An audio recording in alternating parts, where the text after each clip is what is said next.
Park Yuna stood before the 12 most powerful beings in the galaxy and smiled. She had practiced that smile for months. It was warm, but not weak. Friendly, but not foolish.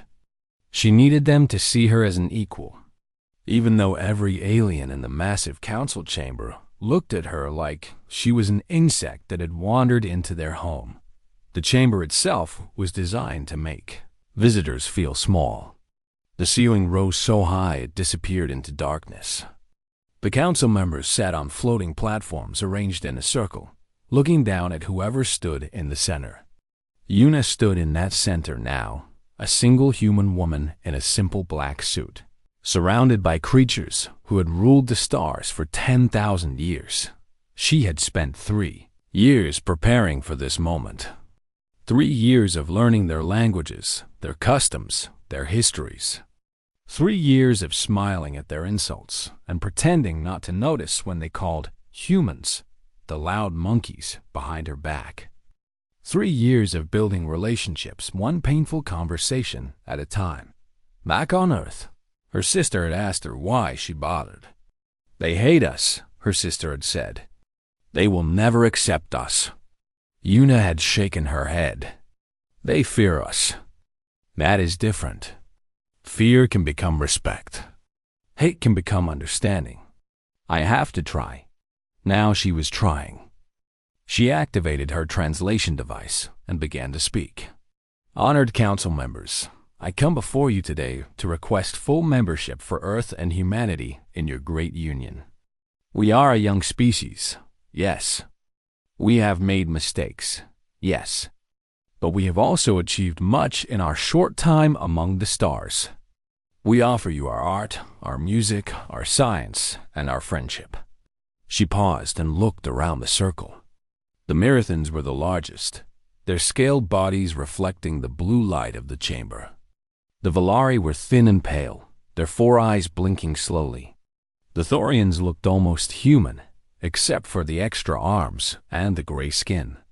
12 species, 12 platforms, 12 faces that showed nothing but contempt. High Counselor Varath of the Marathons leaned forward. He was old even by Marathan standards. His scales faded to a dull gray, his eyes clouded with age and arrogance. He had ruled the council for 200 years, and he had made it very clear that he considered humans to be barely worth talking to. "You speak of friendship," Varys said, his voice echoing through the chamber. "But your species' history tells a different story. War after war, genocide, slavery, environmental destruction. You nearly destroyed your own world before you even left it." Yuna nodded. She had expected this. "You are correct, High Counselor. Our history is filled with darkness, but it is also filled with light. We learned from our mistakes. We built a united Earth government. We cleaned our planet. We reached for the stars not as conquerors, but as explorers. And yet you brought weapons," another council member said. This was Thera of the Valari, her voice soft and cold. "Your ships carry enough firepower to destroy cities. As do yours," Yuna replied gently. "We protect ourselves because we must. But we have never fired those weapons at another species. We have never attacked anyone. We came to the stars with open hands." Vareth made a sound that might have been a laugh. "Open hands can become fists. We have seen it before. Young species always think they are special. They always think they are different. They never are." Yuna felt her smile falter, but forced it to stay in place. "Then let us prove ourselves. Give us a chance. Let us show you what humanity can be." The council voted. It took only seconds. 12 platforms, 12 lights turning red. Unanimous rejection. Yuna felt the weight of it settle on her shoulders. 3 years of work. 3 years of hope. Gone in an instant. "I understand," she said quietly. "We will continue to work for better relations. We will not give up hope." She turned to leave. The walk to the exit seemed endless. Her footsteps echoed in the silent chamber. Behind her, she could hear the council members beginning to talk among themselves. Already forgetting she was there, she was 10 steps from the door when she heard Vareth speak again. Ambassador Park. She stopped and turned. "Yes, High Counselor?" Vareth smiled. It was not a warm smile. It was the smile of a predator that had caught something small and weak. "We have decided that your species needs a stronger message. Words are not enough for creatures like you. You only understand pain." Yuna felt cold fear wash through her body. "What do you mean?" The pulse beam hit her before she could move. It came from somewhere above, a bright blue flash that burned through her chest and out her back. She fell to her knees, her hands pressing against the wound, blood spilling between her fingers. The pain was incredible, but worse than the pain was the sound. The council was laughing. All 12 of them, laughing like they had just seen something funny. Yuna's vision was fading. She could feel her life draining away, but she still had her communication device. With the last of her strength, she activated the emergency broadcast. "This is Ambassador Park Yuna," she whispered, her voice barely audible. "The council has... They have killed me. Do not let my death start a war. Find another way. Please, find a better way." She collapsed onto the cold floor of the chamber. Above her, the laughter continued. Her last thought was of her sister, of Earth, of the stars she had loved so much. She hoped someone was listening. She hoped someone would remember that she had tried. The broadcast reached Earth 17 minutes later. Along with Yuna's final words came the audio of the council's celebration. Their cheers and applause at the death of an unarmed woman who had come to them in peace. Humanity heard everything. And something changed.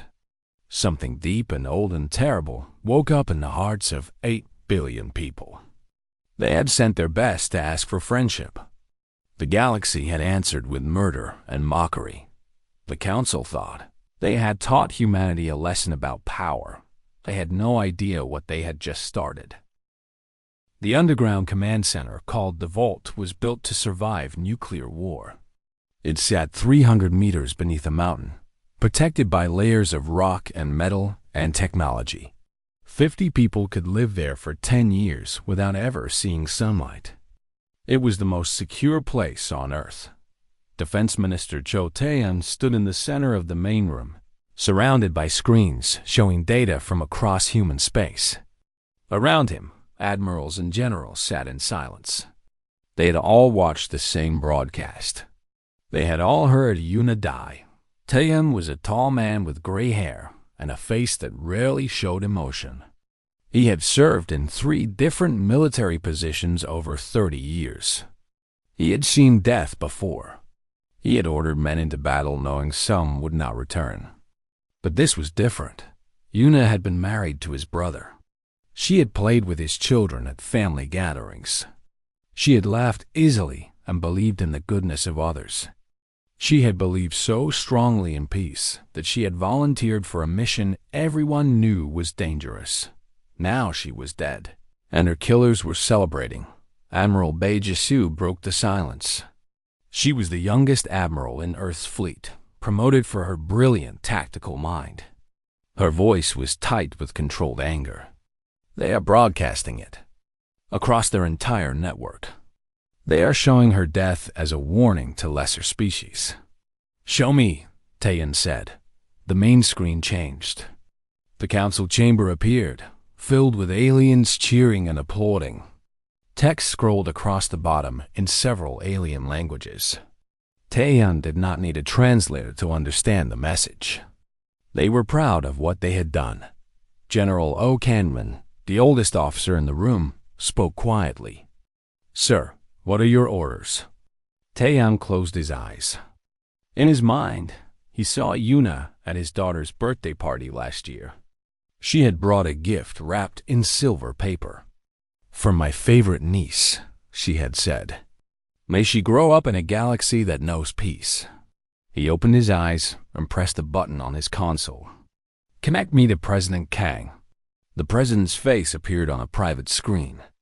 Kang Don was a former professor of history who had entered politics late in life.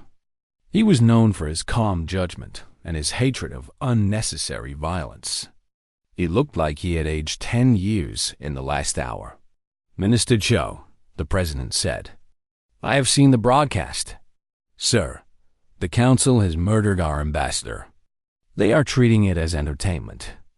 They expect us to do nothing." The president was silent for a long moment. "What do you recommend?" Taeyeon thought of Yuna's last words. "Do not let my death start a war. Find another way. Find a better way." But there was no other way. The council had made sure of that. They had not just killed one woman. They had killed any chance of peace. They had shown humanity exactly how the galaxy saw them. As insects. As animals to be crushed when they became annoying.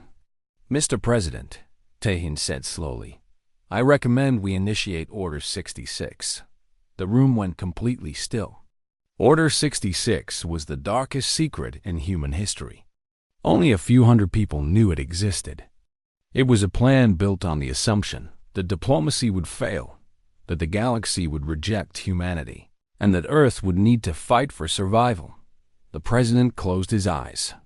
"You are certain?" "Yes, sir. They have left us no choice." Another long pause. Then the president nodded slowly. "The council has chosen their fate." "Do it." Taeyeon turned to face the room. Every officer was watching him, waiting. These were men and women who had trained their entire lives for a war they hoped would never come. Now it was here. "Open secure channels to all fleet commanders," Taeyeon ordered. "All stations. All agents. Everyone." Admiral Bay began typing rapidly. Within seconds, screens across the room lit up with connection confirmations. Human ships scattered across the galaxy. Hidden stations. Deep cover agents who had been waiting for years. Taeyeon spoke clearly, knowing his words would reach every human in space. "This is Defense Minister Cho Taeyeon. Authorization code Omega-7. The Council has murdered Ambassador Park Yuna. They have chosen war. We did not want this. We tried everything to avoid it. But we will not be victims." He paused, feeling the weight of what he was about to say. "Execute Order 66. All targets. All theaters. Simultaneous attack in 6 hours. No mercy, no negotiation." They laughed while she died. "Let them see what happens when you hurt someone we love." He ended the transmission and looked at Admiral Bay. "Wake the Ghost Fleet." Bay smiled grimly. "Yes, sir." Across human space, encrypted messages flashed through communication networks. In hidden shipyards, engines that had been cold for years began to warm. In barracks buried in asteroids, soldiers received their orders and began preparing their weapons. The Council thought they knew humanity. They had studied human history and seen only violence and chaos. They thought humans were primitive, emotional creatures who would rage and threaten, and eventually accept their place at the bottom of galactic society. They had made a terrible mistake. Humans were not primitive. Humans were patient. Humans planned. And humans protected their own. The galaxy was about to learn a lesson it would never forget. For 20 years, the galaxy had laughed at humanity's fleet. 47 ships. That was all Earth officially had. Small patrol vessels, a handful of cruisers, and one old battleship that barely worked. The Council's military advisors had called it adequate for defending against. Pirates and nothing more. What the Council did not know was that humanity had learned a long time ago that the weak survive by appearing weaker than they are.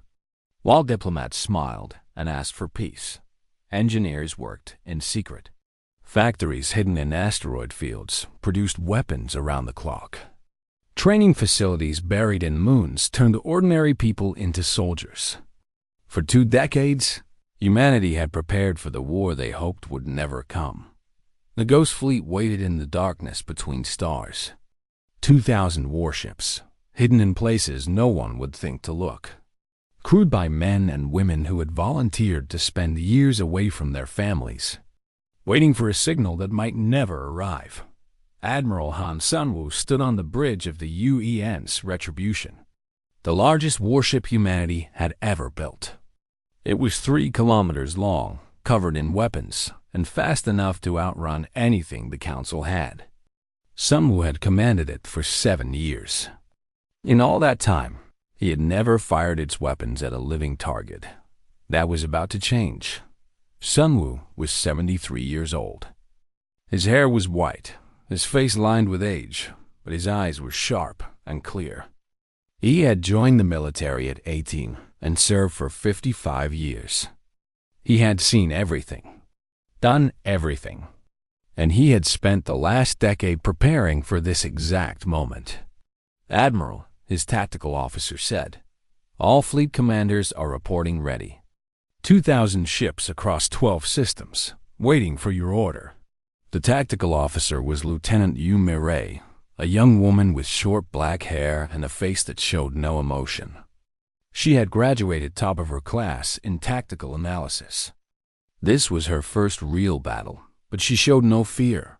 Sunwoo looked at the main screen. It showed a map of the galaxy with human positions marked in blue and Council positions in red. There was a lot more red than blue. The Council had over 10,000 ships spread across their territory.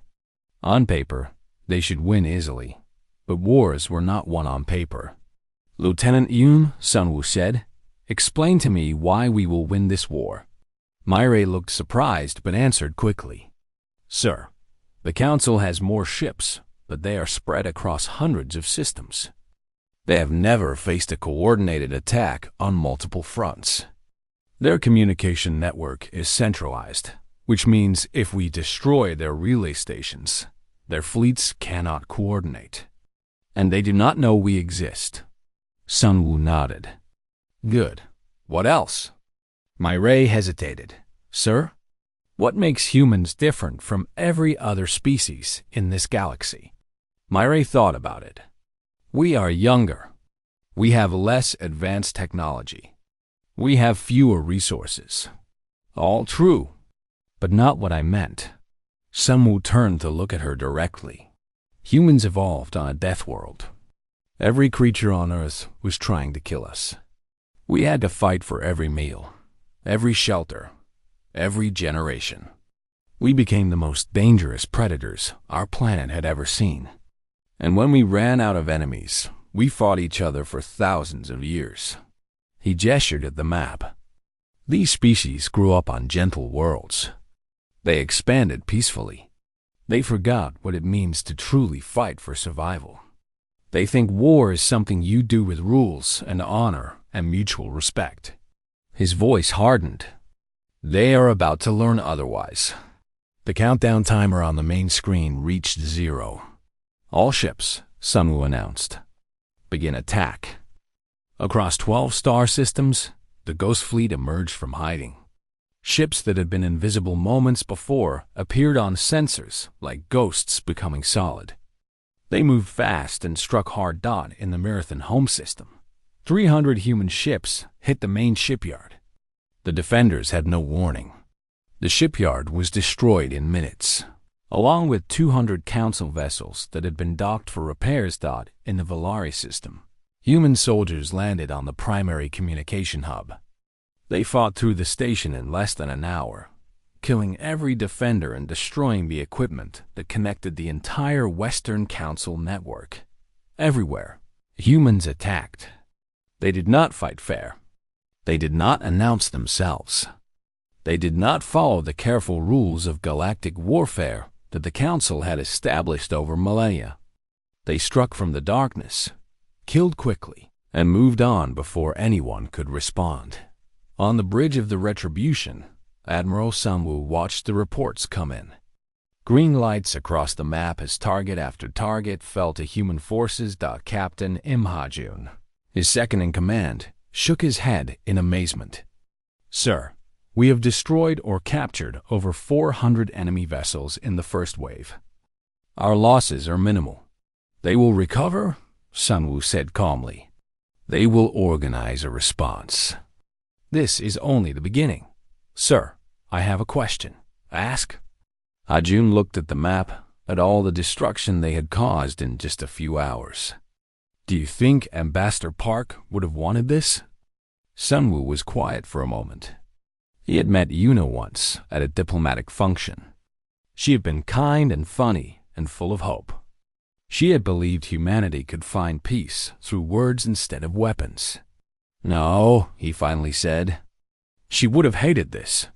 She believed in a better way. And why are we doing it?" Sunwoo looked at his captain with eyes that held 50 years of war. "Because she is not here to try her way anymore. They killed her. They killed hope. All that is left is us." He turned back to the map. "All fleets, advance to secondary targets. Show no mercy. Make them remember this day forever." The Ghost Fleet obeyed. The galaxy burned. High Counselor Vareth had not slept in 3 days. His scales, once bright and proud, had faded to a sick gray. His eyes were bloodshot.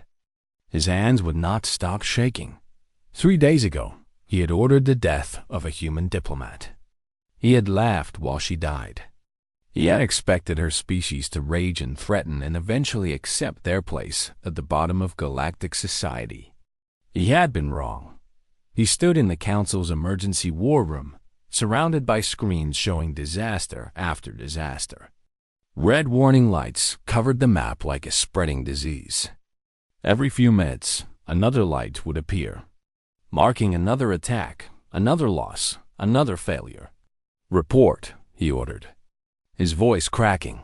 His military advisor, a young Marathon named Korath, stepped forward. He looked almost as exhausted as Vareth. "High Counselor, in the past 72 hours, we have lost 40% of our military fleet. The humans have destroyed 18 major shipyards and 34 communication hubs. Our forces cannot coordinate because we cannot talk to each other." Vareth felt his heart racing. Impossible. The humans had 40 ships. 40. They were hiding more. Korath pulled up sensor data on the main screen. "Our best estimate is that they have over 2,000 warships. They have been building in secret for at least 20 years. 20 years. 20 years of smiling and asking for peace while building an army in the shadows." Vareth felt sick. They had all thought humans were simple creatures, easy to understand. They had been played. "Call the other species," Vareth ordered. "Form an alliance. All council members together against..." "Sir." Korath's voice was quiet. "The Thorians have surrendered to the humans. They sent a message this morning asking to be treated as non-combatants. The humans accepted." Vareth stared at him. "The Thorians have been council members for 8,000 years. The Valari on negotiating terms as well. The Keth have already signed a treaty." Korath looked down at the floor. "Sir, we are losing allies faster than we are losing ships." Vareth turned to the screens, trying to understand what was happening. For 10,000 years, the Council had ruled the galaxy through fear and power. They had crushed rebellions. They had destroyed species that challenged them. They had believed they were invincible. Now their empire was collapsing in days. On the other side of the galaxy, the UEN's retribution moved through the Valari system, hunting for surviving enemy vessels. Admiral Sunwoo sat in his command chair, watching the tactical display. The Valari fleet had been impressive 3 days ago. Now it was scattered debris floating in space. "Admiral." Lieutenant Yumere looked up from her console. "We are receiving a transmission from the Valari government. They are requesting to surrender." "Accept their surrender," Sunwoo said. Tell them to power down their remaining weapons and wait for further instructions. We will send ships to maintain order." Captain Imha-Jun walked over to stand beside the admiral. "Sir, that is the 5th species to surrender today. At this rate, the council will be alone within a week." Sunwoo nodded slowly. The council ruled through fear. They made other species afraid of what would happen if they disobeyed. Now those species see that there is something more frightening than the council. Us? Yes. Sunwoo did not smile. There was nothing to smile about. The council spent 10,000 years teaching the galaxy to fear power. We are simply showing them who has more. A new alert appeared on the tactical display. Ajun checked it and raised his eyebrows. "Sir, we are receiving reports from our intelligence network. Several council species are not just surrendering. They are offering to help us. Help us how?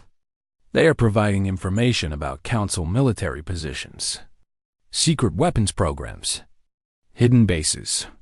Ajun shook his head in disbelief. They have been waiting for someone to challenge the council for centuries. They see us as liberators. Sunwoo thought about that for a moment. Liberators. It was a strange word for people who had killed thousands in 3 days. But he understood what it meant. The council had ruled through oppression. They had kept other species down, taken their resources, crushed any attempt at independence. Now those species saw a chance to be free. "Tell them we accept their help," Sunwoo said. "Make it clear that we are not here to replace the council. We are not here to rule anyone. We are here because they killed one of ours, and we cannot let that stand. And after that?" Sunwoo looked at the stars on the main screen. Somewhere out there, Yuna had died believing in peace. She had believed that humans could be better than their worst impulses. He wanted to honor that belief. After that, we build something new. Something better. He paused. But first, we have to finish this. The council must answer for what they did. Back in the council war room, Vareth received another report. This one was worse than all the others. "Sir," Karith said, his voice barely above a whisper, "human forces have entered Marathon space. They are heading directly for our homeworld." Vareth felt the last of his hope die. "How many ships?" "Over 500. Our remaining home fleet cannot stop them. 500 human warships heading for the heart of Marathon civilization." Vareth had ruled the galaxy for 200 years. He had crushed rebellions and destroyed planets. He had believed himself untouchable. Now he was going to lose everything because he had killed one woman. "Sir," Korath said carefully, "perhaps we should consider surrender." Vareth wanted to scream. He wanted to rage and fight and die with honor. But he looked at the screens, at all the death and destruction that had happened because of his arrogance, and he knew there was only one way this could end. "Contact the humans," he said quietly. "Tell them the council wishes to negotiate." He had started this war with laughter and contempt. He would end it on his knees. 3 months after Ambassador Park Yuna died in the council chamber, High Counselor Vareth stood in a courtroom on Earth. He was not standing on a floating platform this time. He was standing in chains, his scales faded and his body thin from weeks in a human prison. The courtroom was massive, built specifically for this trial. Thousands of people filled the seats, representing dozens of species from across the galaxy. Former council subjects who had been freed. Allies who had joined humanity's cause. Observers from neutral worlds who wanted to see how humans dispense justice. President Kan Dohan presided over the tribunal. He sat at a raised desk with Defense Minister Cho Taeyeon on one side and Admiral Han Sungwoo on the other. All 3 men looked tired. The war was over, but the work of rebuilding had only begun. "High Counselor Vareth," President Kang said, his voice calm and measured, "you stand accused of murder, crimes against humanity, and incitement to violence. How do you respond? Vareth lifted his head. Even in chains, there was still some pride in his eyes. You cannot do this. I am a citizen of the Mirathan Dominion. I have ruled the Council for 200 years. I demand to be treated according to galactic law. Galactic law allowed you to murder an unarmed diplomat, President Kang replied. Galactic law allowed you to broadcast her death as entertainment. That law no longer exists. She was just one human. Varath's voice cracked. One insignificant creature from an insignificant world. This war, all this destruction, for one person? Cho Taeyan leaned forward. His face was stone, but his voice carried centuries of human anger. She had a name. Park Yuna. She had a family. She had hopes and dreams and plans for the future. She came to you with open hands and an open heart. She wanted peace. He paused, letting the words sink in. You shot her in the back. You laughed while she bled. You broadcast her death like it was a sporting event. Vareth looked around the courtroom, searching for sympathy and finding none. The representatives of his former allies stared at him with cold eyes. The species he had oppressed for millennia watched in silence, waiting to see justice done. You do not understand, Vareth said, his voice rising. Humans are dangerous. We saw your history. War after war, genocide after genocide. We had to show you that you were not welcome here. We had to make you afraid. Admiral Sunwoo spoke for the first time. His voice was quiet but carried across the entire room. You made a mistake, High Counselor. You saw our capacity for violence and thought you understood us. But you only saw half the truth. He stood up slowly, his old bones protesting. Yes, humans are violent. Yes, we have done terrible things to each other. But we also love deeply. We protect our own. We do not forget, and we do not forgive those who hurt the people we care about. He looked directly at Varath. You killed someone we loved. You expected us to be afraid. Instead, you made us angry. And an angry human is the most dangerous thing in the universe. The trial continued for 3 more days. Witnesses testified. Evidence was presented. The 12 council members who had voted to kill Yuna were brought forward one by one. Each was given a chance to defend themselves. Each failed. On the final day, President Kang announced the verdict. This tribunal finds the accused guilty of all charges. The sentence is permanent exile to the moon of Karen 7 at the edge of explored space. There you will live out the remainder of your lives in isolation, with only each other for company. The rat's face twisted with rage. You would not dare. I am. You are nothing. President Kang interrupted calmly. You are a reminder of what happens when power becomes cruelty.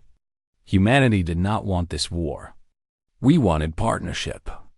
We wanted to build something together with the galaxy. You took that away from us.